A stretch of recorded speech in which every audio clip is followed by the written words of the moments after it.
জাতীয় সঙ্গীত পরিবর্তনের একটি বিষয় আছে, তাহলে এই বিষয়টাকে আপনি কিভাবে দেখেন?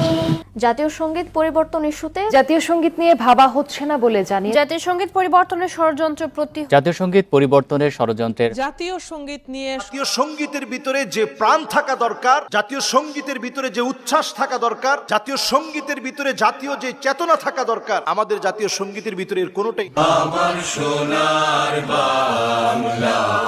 এখানে আমার সোনার বাংলা বা বাংলাদেশকে এখানে আমার কাছে মনে হয় যে পুরোপুরিভাবে রিপ্রেজেন্ট করে না এই সঙ্গীতে। এই গীতটা মূলত বাংলাদেশকে কেন্দ্র করে লেখা হয়, বাংলাদেশকে কেন্দ্র করে যেটা লেখা হয়নি সেটা কেন বাংলাদেশের জাতীয় সঙ্গীত হতে যাবে?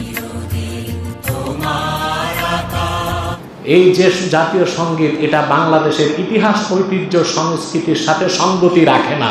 ঢাকা বিশ্ববিদ্যালয়ের বিরোধিতা করে যে ব্যক্তি এই দেশের মানুষকে মূর্খ বানিয়ে রাখতে চেয়েছে, এমন ব্যক্তির গান কেন এদেশের জাতীয় সঙ্গীত হবে? আসসালামু আলাইকুম সম্মানিত প্রিয় দর্শক, বাংলাদেশের জাতীয় সঙ্গীত পরিবর্তন ইস্যুকে কেন্দ্র করে সোশ্যাল মিডিয়া জুড়ে চলছে ব্যাপক পরিমাণে আলোচনা। সকল তর্কের ঊর্ধ্বে গিয়ে এবার সময় উপযোগী চমৎকার একটি সিদ্ধান্ত দিয়েছেন অন্তর্বর্তীকালীন সরকার ডক্টর ইউনূস এবং তার ধর্ম উপদেষ্টা আফামা খালিদ হোসাইন। আমি মনে করি এত চমৎকার সুন্দর সিদ্ধান্ত শোনার পর এটা নিয়ে আর কোনো প্রশ্ন থাকতে পারে না যে আমাদের হিন্দুদের মন্দিরে আমাদের মাদ্রাসার ছাত্ররা রাত জেগে পাহারা দেয়, আমাদের হুজুররা রাত জেগে পাহারা দেয়। যেই হুজুররা রাত জেগে মন্দির পাহারা দিয়ে হিন্দুদের নিরাপত্তা নিশ্চিত করতে পারে, তারাই রবীন্দ্রনাথ ঠাকুর হিন্দু হওয়ায় জাতীয় সঙ্গীতের বিরোধিতা করছে। ব্যাপারটা কি এমন? মোটো এমন নয়, বরং বর্তমান সময়ে এটা নিয়ে কেন এত আলোচনা হচ্ছে, কেন জাতীয় সঙ্গীত পরিবর্তন করা দরকার, এ বিষয়ে বেশ কয়েকজন বিজ্ঞ আলোচকের বিশ্লেষণ আমরা আজকের এই ভিডিওতে তুলে ধরব। প্রিয় দর্শক, আমি মনে করি আমাদের আজকের এই ভিডিওটি অন্যদিনের চাইতে আরও বেশি গুরুত্বপূর্ণ হতে চলছে। তাই আপনার নিকট অনুরোধ করব সম্পূর্ণ ভিডিও দেখে আপনি আপনার গুরুত্বপূর্ণ মতামত অবশ্যই কমেন্টে আমাদেরকে জানাবেন। প্রিয় দর্শক, ডক্টর ইউনূস স্যারের ধর্ম উপদেষ্টা জাতীয় সঙ্গীত পরিবর্তন ইস্যুতে কি বলেছেন সেটা আমরা শুনবো। তার পূর্বে বাংলাদেশের বেশ কয়েকজন বিজ্ঞ আলোচকের বিশ্লেষণ আমরা অতি সংক্ষেপে একটু শুনে আসি। 52টা বৎসর ধরে আমাদের উপরে শিরকি কথায় ভরপুর জাতীয় সঙ্গীতকে চাপিয়ে দেওয়া হয়েছে, এমনকি মিউজিক লাগিয়ে সুরটাকে লালন থেকে হাওলাত করে জাতীয় সঙ্গীতের ভিতরে যে প্রাণ থাকা দরকার, যে উচ্ছ্বাস থাকা দরকার, জাতীয় যে চেতনা থাকা দরকার, আমাদের জাতীয় সঙ্গীতের ভিতরে এর কোনোটাই নেই। যে লোকটা আমাদের স্বাধীনতা বিরোধী ছিল, স্বাধীনতা সার্বভৌমত্বের বিরুদ্ধে যার অবস্থান ছিল, যে আমাদের ঢাকা ইউনিভার্সিটি, ঢাকা বিশ্ববিদ্যালয় হওয়ার ক্ষেত্রে প্রচন্ড বিরোধিতা করেছে, অথচ ঢাকা বিশ্ববিদ্যালয় যে স্যার সলিমুল্লাহর জায়গার মধ্যে একজন মুসলিমের জায়গার ভিতরে বিশাল জায়গা জুড়ে উনার দান করা জায়গার উপরে ঢাকা বিশ্ববিদ্যালয়, সেখানে উনার জীবনের উপরে কিছু নাই, উনার উপরে কোনো অনুষ্ঠান নাই। রবীন্দ্রনাথের উপরে আমার দেশে অনুষ্ঠান করা হয়, তাকে নিয়ে বন্দনার শেষ নাই আমার দেশে। যে লোকটা বাঙালিকে অপমান করে কথা বলতে খুব খুশি হতো, খুব আনন্দ পেত, তার কবিতার ভিতরে লাইনে লাইনে বাঙালি জাতিকে ছোট করে কথা বলা। সে বলেছে, বাঙালি মোড়া ভদ্র অতি পোষমানায় প্রাণ, বোতাম আটা জামার নিচে শান্তিতে শয়ান। বাঙালির ক্ষুধা যন্ত্রণার কথা তিরস্কারের ছলে যে লোকটা বলেছে, আমরা নাকি ক্ষুধা লাগলেও ক্ষুধার কথা কাউকে বলি না, সুন্দর একটা জামা পেলে আমাদের হয়, এরকম নানাভাবে তিরস্কার করে ছোট করে যে লোকটা কথা বলেছে, তার সঙ্গীত জাতীয় সঙ্গীত হিসেবে 52টা বছর ধরে চালিয়ে দেওয়া হয়েছে। এই সঙ্গীতের পরতে পরতে শিরকি অনেক কথা রয়েছে যেটা একজন মুসলিম হিসেবে আমরা মানতে পারি না। ইভেন আমাদের দেশের বাংলাদেশের নামটা পর্যন্ত নেই। পৃথিবীর অনেক দেশে আমি গিয়েছি, বহু দেশের জাতীয় সঙ্গীত আমার নিজের কান দিয়ে আমি শুনেছি। আমাদের আল আজহার বিশ্ববিদ্যালয়ে নাদিল ওয়াফিদিন বিভিন্ন দেশের কালচারের উপর একটা প্রোগ্রাম করা হতো এবং সেখানে প্রত্যেক দেশের জাতীয় সঙ্গীত সেখানে গাইতে বলা হতো। তো আমরা খুব অবাক হতাম, এমন কোন দেশের জাতীয় সঙ্গীত আমরা শুনি নাই যেই দেশের জাতীয় সঙ্গীতের ভিতরে তার দেশের নামকে রিপ্রেজেন্ট করা হয় নাই। কিন্তু আমার সোনার বাংলা, আমি তোমায় ভালোবাসি, এখানে বাংলা, পশ্চিম বাংলা আর পূর্ব বাংলার যে বিভক্তি, বাংলাদেশের কথা প্রচার না করে শুধু বাংলার কথা বলে এখানেও একটা বিবাদ সৃষ্টি করা হয়েছে। আপনি দেখবেন মমতা ওনার বক্তব্যে এবং বক্তব্যের পরে সেদিনও স্লোগান দিয়েছে জয় বাংলা বলে। তো শুধু জয় বাংলা বলার মধ্য দিয়ে দেশপ্রেম প্রকাশ পায় না। আমার ন্যাশনালিটি হচ্ছে আমি বাংলাদেশী, আমার বাংলাদেশের নাম থাকবে, এটা হচ্ছে আমার দেশ। রবীন্দ্রনাথের লেখা গান কেন বাংলাদেশের জাতীয় সঙ্গীত হবে? এ বিষয়ে এমন কিছু প্রশ্ন উত্থাপিত হয়েছে যেগুলোর উত্তর রবীন্দ্রনাথের অন্ধ অনুসারীদের কারো কাছেই নেই। 1905 সালে বঙ্গভঙ্গের মাধ্যমে স্বতন্ত্র বাংলাদেশ গঠনের যে সিদ্ধান্ত হয়, সেই স্বতন্ত্র বাংলাদেশের বিরোধিতা করে যে গান লেখা হয়েছে, সেটা কিভাবে বাংলাদেশের জাতীয় সঙ্গীত হয়? শুধু বঙ্গভঙ্গের বিষয়ে নয়, ঢাকা বিশ্ববিদ্যালয়ের বিরোধিতা করে যে ব্যক্তি এই দেশের মানুষকে মূর্খ বানিয়ে রাখতে চেয়েছে, এমন ব্যক্তির গান কেন এদেশের জাতীয় সঙ্গীত হবে? যে ব্যক্তি স্বাধীন বাংলাদেশের নাগরিকই নয়, বরং স্বাধীনতার ৬৬ বছর আগে বাংলাদেশের বিরোধিতা করে গান লিখেছে, সেটা কোন যুক্তিতে এদেশের জাতীয় সঙ্গীত হতে পারে? যেই গানের ভেতরে স্বাধীনতা, ৫২, ৭১, মুক্তিযুদ্ধ, বীরশ্রেষ্ঠ, লক্ষ লক্ষ শহীদ এবং ধর্ষিতা মা বোনদের কথা নেই, এমনকি পুরো গানের মধ্যে কোথাও একটা বারের জন্যও বাংলাদেশ শব্দের উল্লেখ নেই, সেই গানকে এদেশের জাতীয় সঙ্গীত বানানোর অধিকার কে দিয়েছে? বাংলাদেশ স্বাধীন হওয়ার ৩০ বছর আগে রবীন্দ্রনাথ মারা গিয়েছেন। এই গানও লেখা হয়েছে স্বাধীনতার ৬৬ বছর আগে।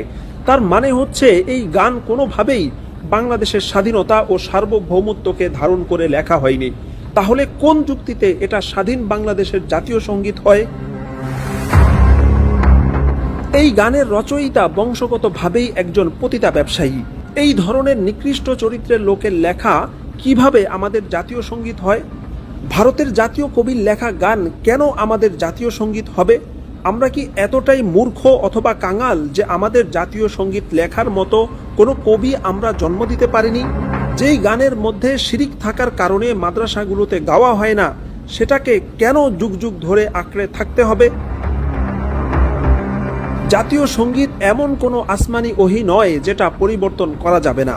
আপনি জেনে অবাক হবেন, Germany, Canada, Russia, Nepal, Rwanda, দক্ষিণ আফ্রিকা, অস্ট্রেলিয়া, এমনকি আফগানিস্তানও তাদের জাতীয় সঙ্গীত পরিবর্তন করেছে। পৃথিবীর বড় বড় এলিট দেশগুলো যদি তাদের জাতীয় সঙ্গীত পরিবর্তন করতে পারে, তাহলে বাংলাদেশ কেন পারবে না? কাজেই ছাত্র জনতার এত বড় বিপ্লবের পরেও এখনও কলকাতাপন্থী যেসব সুশীল ভুয়া জাতীয় সঙ্গীতের পক্ষে সাফাই গাইছেন, তাদের কাছে কি এসব প্রশ্নের কোনো উত্তর আছে? এই গীতটা মূলত বাংলাদেশকে কেন্দ্র করে লেখা হয়। বাংলাদেশকে কেন্দ্র করে যেটা লেখা হয়নি সেটা কেন বাংলাদেশের জাতীয় সঙ্গীত হতে যাবে, এটা একটি বিষয়। আরেকটা বিষয় হলো, যেই গীতের মধ্যে কোথাও বাংলাদেশ শব্দটাই নেই, সে গীত কিভাবে এদেশের জাতীয় সঙ্গীত হতে পারে? বিধায় আমি তো মনে করি যে এই দাবিটা অযৌক্তিক না, যে আমাদের জাতীয় সঙ্গীত পরিবর্তন করা এটা সময়ের সবচেয়ে গুরুত্বপূর্ণ দাবিগুলোর মধ্যে থেকে এক। এই যে জাতীয় সঙ্গীত, এটা বাংলাদেশের ইতিহাস, ঐতিহ্য, সংস্কৃতির সাথে সঙ্গতি রাখে না, অতএব এটা অবশ্যই পরিবর্তন হওয়া উচিত। দ্বিতীয় হচ্ছে, এখানে যথেষ্ট শেরকি কথা আছে। কি কথা আছে? তৃতীয় হচ্ছে, হিন্দুরা বাংলাদেশকে বলে বঙ্গমাতা আর ভারতকে বলে ভারত মাতা। তারা মাতা হিসেবে শ্রদ্ধা করে। এই জন্যই রবীন্দ্রনাথ লিখেছে, আমার সোনার বাংলা আমি তোমায় ভালোবাসি, তারপর ও মা তোমার আকাশ তোমার বাতাস।